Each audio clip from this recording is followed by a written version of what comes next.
ఓం నమో భగవతే వాసుదేవాయ. ఓం నమో భగవతే వాసుదేవాయ. ఓం నమో భగవతే వాసుదేవాయ. నారాయణం నమస్కృత్య నరం చైవ నరోత్తమం దేవీం సరస్వతిం వ్యాసం తదో జయముదీరయే. శృణ్వతా స్వకథా కృష్ణ పుణ్యశ్రవణ కీర్తన హృదయంతస్థో హి అభద్రాణి విధునోతి సుహృత్సత. నష్టప్రాయేషు అభద్రేషు నిత్యం భాగవత సేవయ భగవతే ఉత్తమ శ్లోకే భక్తే భవతి నైష్టికి. రంధ్రా శ్రీమద్ భాగవతం కి జయ. లక్ష్మీ నరసింహ మహారాజ్ కి జయ. హరే కృష్ణ.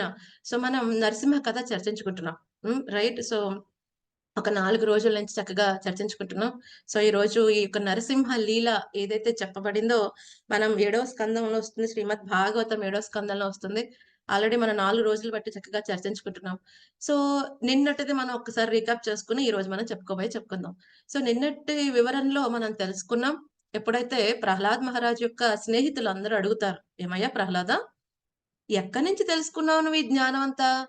నాకు గాని మీకు గాని ఓన్లీ సండే అమార్కానే గురువులు ఇప్పటి వరకు. వాళ్ళు ఓన్లీ రాజనీతి గురించి, లేకపోతే ఏ విధంగా ధర్మార్థ కామాల్ని జయించాలి, వాటిని ఎలా పొందాలి, వాటి గురించి మాట్లాడారు గాని ఎక్కడ భగవద్భక్తి గురించి, విష్ణు గురించి ఎక్కడ చెప్పలేదయ్యా. నువ్వెక్కడో విన్నానంటున్నావు నారద ముని దగ్గర నుంచి. అదెలా జరిగింది? మాకు తెలియకుండా నువ్వెప్పుడు మీట్ అయ్యావు ఆయన్ని అని అడుగుతారు. అప్పుడు ఆ వివరణ అంతా చెప్పడం జరుగుతుంది. ఏమని చెప్తాడాయన? అదేం కాదయ్యా, ఎప్పుడైతే మా నాన్నగారు ఇలా తపస్సు చేయడానికి వెళ్లారో, ఇంద్రుడు వాళ్ళ అనుయాయులందరూ వచ్చి దండెత్తడం జరిగింది. దానవులందరినీ కూడా చిత్తి కింద ఓడిస్తే వాళ్ళందరూ తలా ఒక దిక్కు వెళ్ళిపోతే, అప్పుడు నా తల్లి గారిని లాగి లాగి తీసుకొని వెళ్తూ ఉంటారు. ఎందుకంటే ఆవిడ గర్భంలో ఉన్న శిశువు నేను కూడా గొప్ప రాక్షసుడు అవుతానని ఇంద్రుడు చాలా భయపడ్డాడు. అప్పుడు నారద ముని ఆ సమయానికొచ్చి మా తల్లి గారిని రక్షించారు. ఏమని చెప్పారు నారద ముని? "ఓ ఇంద్ర, నువ్వు భయపడాల్సిన అంత అవసరం లేదు. ఎందుకసలు ఈ స్త్రీ ఎవరినైతే లాగి తీసుకొని వెళ్తున్నావో ఆవిడ ఎటువంటి పాపం లేనిది. ఎటువంటి పాపం చేయలేదావిడి. చాలా పుణ్యాత్మురాలు. అంతే కాదు, ఇప్పుడు ఆవిడ గర్భంలో శుద్ధ భక్తుడొస్తున్నాడు. భగవంతుడు యొక్క శుద్ధ భక్తుడు, విశుద్ధ భక్తుడున్నాడయ్యా. ఫ్యూచర్‌లో అతని వల్ల నీకెటువంటి అపరాధం ఏం జరగదు." కదా! ఆయన దేవాది దేవుడికి శరణాగతి పొంది ఉంటాడు. సో, దయచేసి అతన్ని విడిచిపెట్టు. ఆవిడని విడిచిపెట్టు. ఎప్పుడైతే ఇంద్రుడు దేవతలకి, దానవులకి తేడా ఏంటి? రాక్షసులనుకోండి, వాళ్ళేం చేయాలనుకున్నారో మూర్ఖంగా చేసేస్తూ ఉంటారు. ఎవరైనా ఒకళ్ళు పెద్దవాళ్ళొచ్చి చెప్పినా వాళ్ళు వినరు. కదండీ! కానీ దేవతలేంటి? ఓకే, తెలియకుండా ఏదైనా అపరాధం అయిపోయింది. ఇప్పుడు తెలిసింది. వెంటనే ఏం జేస్తారు? కరెక్ట్ చేసుకుంటారు. వెంటనే నారద మునికి, అలాగే ఈ కయాదు మాతకి క్షమాపణలు చెప్తారు. క్షమించండి, క్షమించండి, మాది తప్పయిపోయిందని చెప్పి శ్రీమద్ భాగవతంలో వస్తుంది. ఆ యొక్క కయాదు మాత గర్భములో ప్రహ్లాదుడున్నాడు కాబట్టి ఆవిడ చుట్టూరు ప్రదర్శనలు జేస్తారు. కదండీ! ఆవిడ చుట్టూరు ప్రదర్శన చేసి ఆవిడకి నమస్కారాలు సమర్పించి అక్కడి నుంచి వాళ్ళు వెళ్ళిపోతారు. ఆ తర్వాత నారద ముని ఈ యొక్క ప్రహ్లాద్ మహారాజు వాళ్ళ తల్లి గారిని తన ఆశ్రమానికి తీసుకొని వెళ్లి చక్కగా అక్కడే ఉంచుతారు. ప్రొటెక్షన్ చేస్తారు. మళ్ళీ నీ భర్త గారు వచ్చేంత వరకు కూడా ఇక్కడ నువ్వు ప్రశాంతంగా జీవించవచ్చు అని చెప్తారు. సో, ఆవిడ అక్కడ ఏం చేస్తుందో ఆశ్రమంలోనే నారద ముని గారికి చక్కగా సేవలు చేస్తూ అక్కడే ఉంటుంది. సో, ఆచార్యుడు ఏం చేస్తాడు కదండీ! ఎప్పుడు కూడా కృష్ణ కథ చెప్తూ ఉంటాడు. ఆ విధంగా నారద ముని కూడా భగవంతుని గురించి చెప్తూ ఉంటారు ఆవిడకి. చెప్తూ ఉన్నప్పుడే ఒక్కోసారి ఆవిడ బాగా అలిసిపోయి ఆవిడ నిద్రించుచున్న కడుపులో ఉన్న పెరుగుతున్న ఈ ప్రహ్లాదుడు వినేస్తూ ఉంటాడు. రోజు కూడా వింటూ ఉంటాడు. సో, ఆ విధంగా తనకి అక్కడే మంత్రదీక్ష కూడా అయిపోతుంది. సో, అక్కడే గురువుగారు చెప్పిన ప్రతీదీ యాక్సెప్ట్ చేస్తాడు. ఆయన ఫాలో అవుతాడు. ఆ విధంగా తెలుసుకుంటాడు. ఆయన చెప్తాడు, ప్రహ్లాదుడు అద్భుతమైన విషయం చెప్తాడు. స్నేహితులారా, మా అమ్మగారు అన్నీ మర్చిపోయారు. కానీ నాకన్నీ గుర్తున్నాయి. మరి నేనెందుకు మర్చిపోలేదు అని మీరడగొచ్చు. నేనెందుకు గుర్తుపెట్టుకున్నానంటే, నారద ముని నా పట్ల ఒక స్పెషల్ మెర్సీ కరుణనేది నా మీద చూపించారు. ఆ కరుణ చూపించటం కారణంగా నేను మర్చిపోలేదు బయటకొచ్చినప్పటికి కూడా. అవన్నీ నాకు గుర్తున్నాయ్యా. ఈ విధంగా నారద ముని నుంచి నేను తెలుసుకున్నాను. సో, కాబట్టి మీరు ఇటువంటి చైతన్యం ఉన్న ఈ యొక్క భగవత్ కార్యం సంబంధించింది మీరు తెలుసుకోండి. దీన్ని ఆచరించండి. ఇదే మనందరికి కూడా మంచి చేస్తుంది. సో, ఎప్పుడైతే ప్రహ్లాద్ మహారాజు ఇంత పరిశుద్ధుడు కదండీ! ప్యూరిటీ ఈస్ ద ఫోర్స్ కదండీ! ప్రభుపాద్ గారు కూడా చెప్తారు. ఆ యొక్క ప్రచారం చేసేవాడి యొక్క పరిశుద్ధతను బట్టి, ఆ ప్రచారం ఎలా జరుగుతుందో అని తెలుస్తుంది. కదండీ! వాడు సరిగ్గా పాటించినప్పుడు వాడు చెప్పింది ఎవరు పట్టించుకోరు. అలాగే చెప్పేవాడు పాటిస్తున్నాడనుకోండి, వాడు చెప్పిన ప్రతి మాటకి ఆ బలాన్ని ఇస్తాడు భగవంతుడు. కదండీ! సో, ప్రహ్లాద్ మహారాజు కేవలం చెప్పట్లేదు ఆళ్ళ గురుగారు చెప్పిన విషయాలు ఆయన పాటిస్తున్నాడు. స్వయంగా వాళ్ళ స్నేహితులు చూస్తున్నారు. అంతే విధంగా పాటిస్తున్నాడు. ఆనందంగా ఉంటున్నాడు. ఇంకేం కావాలి టెస్టిమోనీ? సరే అయితే ప్రహ్లాద, సండామార్గ చెప్పినాట్ల కంటే కూడా నువ్వు చెప్పినవే బావున్నాయి మాకు. సరే మేము కూడా అదే జేస్తాం. కదండీ! సో, ఈ విధంగా వాళ్ళందరూ కూడా ఇప్పుడు ఒక్క ప్రహ్లాదుడు కాదు అనంతమైన ప్రహ్లాదులా తయారైపోతుంది సిట్యుయేషన్. ఇప్పుడు సండామార్క ఏం జేస్తారు? హిరణ్యకశిపుడి దగ్గరికి వెళ్తారు. ఏం చెప్పారు అన్నది ఈరోజు మనం తెలుసుకుందాం. ఇది నిన్నటిది మనం రీక్యాప్ చేసుకున్నాం. సో, ఈరోజు నరసింహలలోకి వెళ్తే ఏం జరుగుతుంది? ఎప్పుడైతే సండామార్క చాలా భయపడిపోతారు. అదేంటి ఒక్క ప్రహ్లాదుడి గురించే మనని ఆల్రెడీ హిరణ్యకశిపుడికి హెచ్చరించి చాలా గట్టిగా వార్నింగ్ ఇచ్చి పంపించాడు. ఎక్కడి నుంచొచ్చింది దీనికి విష్ణు భక్తి మీరేమైనా చెప్తున్నారా అని మనల్ని ఆల్రెడీ మందలించి ఉన్నాడు. ఇప్పుడు చూస్తే అందరూ కూడా ప్రహ్లాదుల్లాగా తయారైపోతున్నారు. ఒక్క ప్రహ్లాదుడు నియంత్రించలేకపోతే ఇప్పుడు ఇంతమంది ప్రహ్లాదుల్లాంటి చైతన్యం కలిగి ఉన్న వాళ్ళని నియంత్రించడం కష్టం. ఒకవేళ ఇది ఇంకా ఇలాగే పెరిగిపోతే మనం కూడా మారిపోవచ్చేమో! అది ఇంకా మనకి మళ్ళీ తెలిసిందంటే హిరణ్యకశిపుడి చేతిలో మనకి మరణం వచ్చేస్తుంది. మనం ఈ విషయాన్ని ఎంత తొందరగా చెప్తే అంత మంచిదని చెప్పి వాళ్ళెక్కడికి తీసుకెళ్తారు? హిరణ్యకశిపుడి దగ్గరికి తీసుకొని వెళ్తారు. చూడవయ్యా! మేమేమి చెప్పట్లేదు కృష్ణ భక్తి గురించి, విష్ణు భక్తి గురించి. ఆయన అందరికి ప్రచారం చేస్తున్నాడు. తన తోటి స్నేహితులు కూడా ఇప్పుడు ఆయనలాగా అయిపోయారు. ఇక మా చేతుల్లో ఏమి లేదు. నువ్వే తీసుకోవాలి యాక్షన్ అనేది అని చెప్పి వాళ్ళు తీసుకొని వెళ్తారు. సో, ఎప్పుడైతే ఈ సిట్యుయేషన్ అంతా ఎక్స్‌ప్లెయిన్ చేసినప్పుడు హిరణ్యకశిపుడికి చాలా కోపమొస్తుంది. ఎంత కోపమంటే ప్రభుపాద్ గారు ఇక్కడ భాషలో రాస్తారు. ఇప్పుడు నాగుపాము చాలా చిన్నదైనా దాని తోక తొక్కితే వెంటనే లెగుస్తుంది పైకి. కదండీ! సో, అలాగా పాము తోక తొక్కితే పాము ఏ విధంగా పైకి లెగుస్తుందో, అంత కోపంగా బుస కొడుతూ అంటే నిట్టూర్పులు ఈడుస్తూ హిరణ్యకశిపుడు ప్రహ్లాదుడి మీద చాలా కోపంగా కదండీ! కళ్ళు పెద్దవి చేసి ఆయన్ని దండించే విధంగా చూస్తూ ఉన్నాడు. తన శరీరం అంతా కూడా కంపిస్తుంది కోపంతో. అంత ఎక్స్‌ట్రీమ్ యాంగర్. మనం గూడా చూస్తాం గదా! కొంతమంది కోపమొచ్చినప్పుడు ఊగిపోతూ ఉంటారు. ఎలా ఊగిపోతారంటే పక్కనోడికి ఇంక అగ్నిపర్వతం బద్దలైపోద్దని తెలిసిపోద్ది వాడి ఊపిని బట్టే. వాడి బాడీ మూవ్‌మెంట్‌ని బట్టే. ఆ విధంగా హిరణ్యకశిపుడులో ఒక మూవ్‌మెంట్ ఒస్తుంది. ట్రంబలింగ్ వణిగిపోతూ ఉంటాడు కోపంతో పెద్ద కళ్ళు చేసి. చూస్తే చిన్న పిల్లవాడు ప్రహ్లాదుడు. కావాలంటే తనని ఆ విధంగా దండించాల్సిన అవసరం లేదు. కానీ ఇక్కడ ఇతను విష్ణు యొక్క భక్తుడు, నా యొక్క ద్వేషి అని తలవటం కారణంగా చిన్న పిల్లవాడు తన వయసుతో సంబంధం లేకుండా పరుష వాక్యాలు మాట్లాడతాడు. ఎటువంటి పరుష వాక్యాలు మాట్లాడతాడంటే, మనకి శ్రీమద్ భాగవతం ఏడవ స్కందం 8వ అధ్యాయం 5వ శ్లోకంలో వస్తుంది. ఏమంటాడు? "ఓరి దుర్వినీతి" అంటే మొండివాడా, ఓరి మొండివాడా, మందబుద్ధి గలవాడా, కుల నాశకుడా, నీచుడా, మూర్ఖుడా ఆ! ఎక్కడి నుంచి వచ్చింది నీకీ ధైర్యం? ఆ! మత్శాసనః నా శాసనాన్ని ఉల్లంఘిస్తున్నావు. హ్మ్. అని గొప్పగా తిట్టివేస్తాడు. ఆయన బయటికిలా తిట్టాడు గానీ, మన శ్రీల విశ్వనాథ చక్రవర్తి ఠాకూర్ గారంటారు, సరస్వతీదేవి యొక్క వివరణ వేరేలాగా ఉందంట. ఎందుకంటేనండి, ఒక పదానికి 2, 3 అర్థాలుంటాయి. మన యొక్క సాంస్క్రిట్‌లో ఈవెన్ హిరణ్యాక్షుడు భగవంతుడిని తిట్టినప్పుడు కూడా సరస్వతీదేవి వేరే యొక్క మీనింగ్‌తో భగవంతుడి దగ్గరికి అవన్నీ తీసుకొని వెళ్ళింది. అలాగే ఇప్పుడు ప్రహ్లాదుని తిడుతున్నాడు గానీ, దానికి వేరే వివరణ ఉందని చెప్పి శ్రీల విశ్వనాథ చక్రవర్తి ఠాకూర్ చెప్తారు. దుర్వినీతి అన్న దానికి, దుర్వినీత అనే దానికి అర్థం ఏంటంటే, అంటే ఈ యొక్క భౌతిక జగత్తును సూచిస్తుందంట. అంటే విశేషంగా, నీత అంటే ఇక్కడ తీసుకురాబడ్డవాడు. సో, దుర్వినీత అంటే ఎవరైతే సరస్వతీదేవి కృప కలిగి ఉన్నవాడో, సో, ఎవరినైతే విశేషంగా భౌతిక జగత్తుకి తీసుకురాబడ్డాడంట. ఎందుకంటే, ఇక్కడున్న వాళ్ళందరిని బంధ విముక్తులు చేయడానికి తీసుకురాబడిన వాడా అని సరస్వతీదేవి ఇంత అద్భుతంగా దాన్ని మార్చిందనమాట. సో, ఇది ఈ విధంగా ఒక పక్కన తిడుతున్నప్పటికీ అది గ్లోరిఫికేషన్ ప్రహ్లాద్ మహారాజ్ గాని, విశ్వనాథ్ చక్రవర్తి ఠాకూర్ చెప్తారు. అలాగే మంద ఆత్మన్ అంటే మంద అంటే యాక్చువల్‌గా ఆధ్యాత్మిక జీవితంలో ఎటువంటి వికాసం లేనివాడు. సో, అటువంటి ఆత్మలందరిని ఉద్ధరించడానికి వచ్చినవాడా అని సరస్వతీదేవి దాన్ని మారుస్తారంట. అంటే మార్చడం అంటే మీనింగ్ ఆ విధంగా కన్వే చేస్తారు. అలాగే కుల భేదక కరాధమ అంటే మామూలుగా కొన్ని కొన్ని వంశంలో కొంతమందొచ్చి వాళ్ళ వంశాన్ని అభివృద్ధి చేయడానికొస్తూ ఉంటారు. కానీ ఇంతకుముందు వచ్చిన వాళ్ళందరికంటే కూడా అద్భుతమైన సంస్థాపన అనేది నువ్వు చేసావయ్యా ప్రహ్లాద అని చెప్తున్నారంట. అలాగే స్తబ్ధం మూర్ఖుడా అని తిట్టాడు. మూర్ఖంగా ఎప్పుడుంటాడు భక్తుడంటే, ఏదైతే అభక్తులు చెప్పిన విషయాల పట్ల మూర్ఖంగా అంటే లక్ష్య పెట్టకుండా ఉంటాడు. అదేంటండి వీడికి చెవులు ఇనిపించట్లేదా? గొప్ప భక్తుడంటాడు నేను చెప్తుంటే ఉలకట్లేదు, పలకట్లేదు.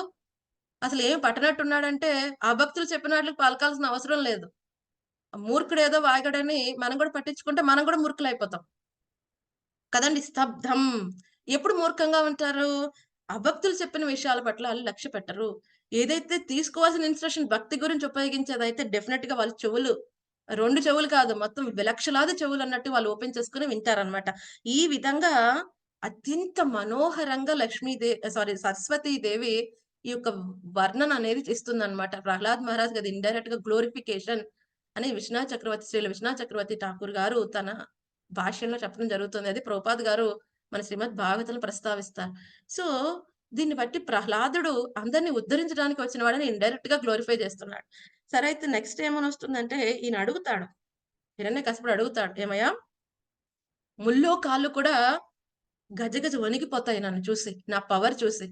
అటువంటిది నువ్వు నన్ను లక్ష్య పెట్టటం లేదు సరికదా! ఇంత మొండిగా ప్రవర్తిస్తున్నావు నా పట్ల. ఎన్ని సార్లు చెప్పాను నీకు విష్ణు భక్తి చేయవద్దని. మళ్ళీ చేస్తున్నావు. సో, ఇంత మొండితనంగా ఉండటానికి కారణం నీకున్న బలం అయ్యి ఉండవచ్చు. ఆ బలం ఎక్కడి నుంచొచ్చింది? ఏ బలాన్ని చూసుకొని నా శాసనాన్ని ధిక్కరిస్తున్నావు? నీ బలానికి ఆధారం ఎవరు? సోర్స్ ఎవరు? అని అడుగుతా. కదండీ! సో, ఆ సోర్స్ ఎవరన్నది రేపటి నరసింహలీల తెలుసుకుందాం. కానీ ప్రభుపాద్ గారు చెప్తారు భగవంతుడి యొక్క శక్తి చూసుకునే భక్తుడు నిర్భయంగా ఉంటాడు. ఎటువంటి భయం లేకుండా ఉంటాడు.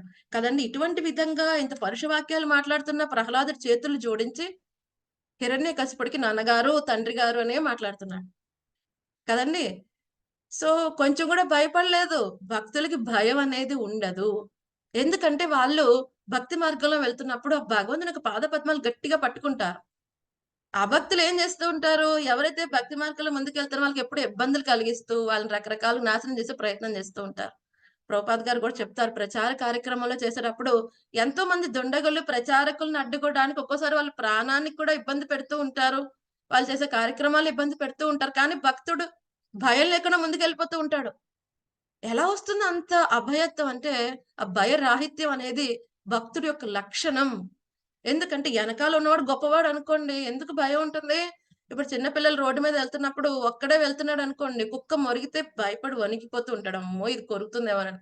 అదే వాళ్ళ అమ్మగారు, నాన్నగారు చేయి పట్టుకొని వెళ్తే దానెంక మిరమిర చూస్తాడు. ఏం చేస్తావేంటి నన్ను? ఆ! మా అమ్ముంది ఎనకాల, మా నాన్నున్నాడు. వచ్చావంటే నిన్నే కొట్టేస్తా. సో, అటువంటి విధంగా భక్తుడికి భగవంతుని యొక్క రక్షణ పట్ల సంపూర్ణ విశ్వాసం ఉంటుంది. ఇప్పుడు హిరణ్యకశిపుడు ఇంతలాగా ఊగిపోయి తన కనుబొమ్మలు ఎగరేస్తేనే ఈ యొక్క దేవతలందరూ కూడా వణికి గజగజ వణికిపోతారు. ఆయన కనుబొమ్మ ఎగరేస్తే సూర్యుడు అయ్యయ్యో! ఈయనకి వేడెక్కువైందా అని చల్లబరుస్తాడు. కదండీ! ఆ!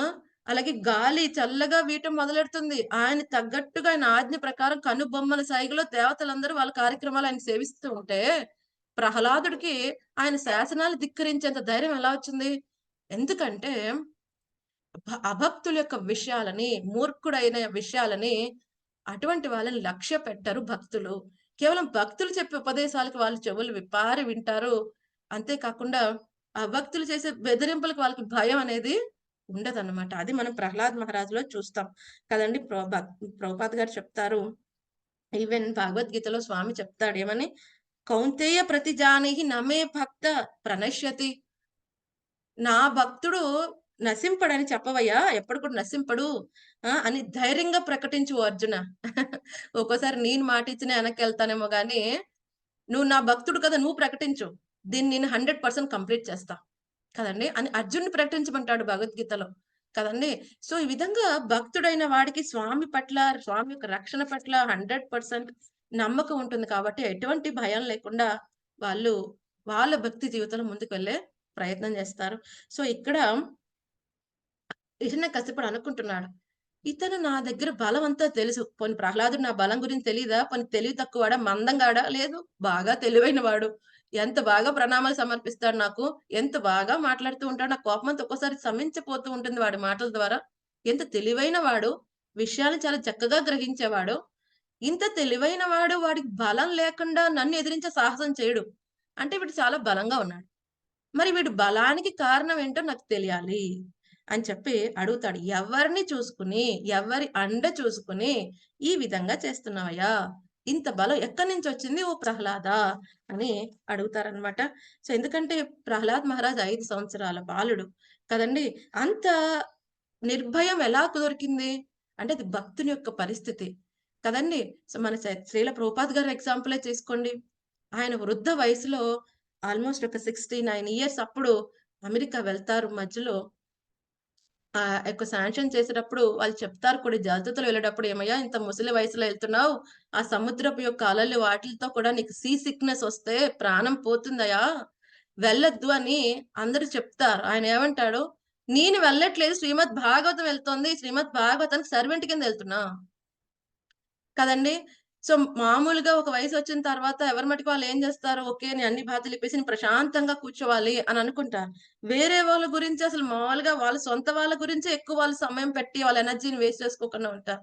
అటువంటిది బద్ధజీవులందరిని ఉద్ధరించడానికి, వాళ్ళ గురువు చెప్పిన ఇన్‌స్ట్రక్షన్స్ పాటించడానికి ఆ! ఇంత రిస్క్ తీసుకుంటాడాయన. అంటే ఆయనకి భయం లేదా? ప్రాణం పోతుందని తెలీదా? ఏమో పోయినా పోవచ్చు. కానీ పోతుందని భయం లేదు. ఎందుకంటే రక్షణ స్వామి ఇస్తాడు. ఎన్నో సార్లు హార్ట్ అటాక్ వస్తే ఒక అద్భుతమైన లెటర్ రాస్తారు ప్రభుపాద్ గారు. వెళ్ళేటప్పుడు జలదూతలో ఏమంటారు? నేనసల make me dance, make me dance, make me dance ఓ కృష్ణ నీ చేతిలో ఒక పప్పెట్ లాంటి వాడిని. నేను ఈ విధంగా భగవత్ విజ్ఞానాన్ని ఎలా డెలివర్ చేస్తానో తెలీదయ్యా! బట్ నీ చేతిలో ఒక పప్పెట్ లాంటి వాడిని. ఎలా డాన్స్ చేయిస్తావో అలా చేయించు. ఇది ఇంత ధైర్యం ఎలా వస్తుందండి? భగవంతుడి యొక్క నమ్మకం, భగవంతుడి యొక్క రక్షణ పట్ల నమ్మకం. ఇక్కడ ప్రహ్లాద్ అంటే ఇప్పుడు ప్రభుపాదుడు అంత వృద్ధ వయసులోనే నమ్మకం ఉంటుంది. సో, భక్తుడు చిన్నవాడా, పెద్దవాడా, ముసలైనవాడా, శక్తివంతుడైతేనే భగవంతుడి పట్ల నమ్మకం ఉంటుందా? లేదు. ఎటువంటి పరిస్థితుల్లో ఉన్నా వాడు చిన్నవాడైనా, పెద్దవాడైనా ఎవ్వరికైనా సరే సంపూర్ణ శరణాగతి పొందిన వారికి ఈ అభయత్వం అనేది స్వామి ప్రసాదించిన అద్భుతమైన వరం. ఈ యొక్క జ్ఞానుల్లో గాని, కర్మయోగుల్లో గాని, అష్టాంగ యోగుల్లో కానీ ఈ అభయత్వం అనేది కనిపించదు. కేవలం ఈ యొక్క భక్తి యోగికి మాత్రమే ఇది కనిపిస్తుంది. చూడగలం. స్వయంగా చూడగలం దీన్ని కదండీ! సో, ఈ విధంగా ప్రహ్లాదుడు ఎదుర్కుంటాడు. ఇటువంటి విధంగా భయపడడు. ఇప్పుడు మన హిరణ్యకశిపుడికి అనిపిస్తుంది వీడెనకాల ఎవడో ఉన్నాడు. కదండీ! సో, ఎవరతను తెలుసుకోవాలి. సరే అయితే అడుగుతాడు ఆ బలానికి ఆధారం ఏంటి అని. అదేంటి ఏమని చెప్పాడు? ఆ బలానికి ఆధారం ఎవరని చెప్పాడు? అన్న విషయం అది చెప్పిన రీజన్ బట్టి మళ్ళీ హిరణ్యకశిపుడికి ఇంకా కోపం ఏ విధంగా పెరిగిందన్నది మనం రేపు తెలుసుకుందాం. ప్రహ్లాద్ మహారాజ్ కీ జై! లక్ష్మీ నరసింహ భగవాన్ కీ జై! శ్రీమద్ భాగవతంకి జై. ఈ వివరణంతా ఎవరిస్తున్నారు? నారద ముని యుధిష్ఠిర మహారాజ్‌కి చెప్తున్నారు. రైట్? హరే కృష్ణ.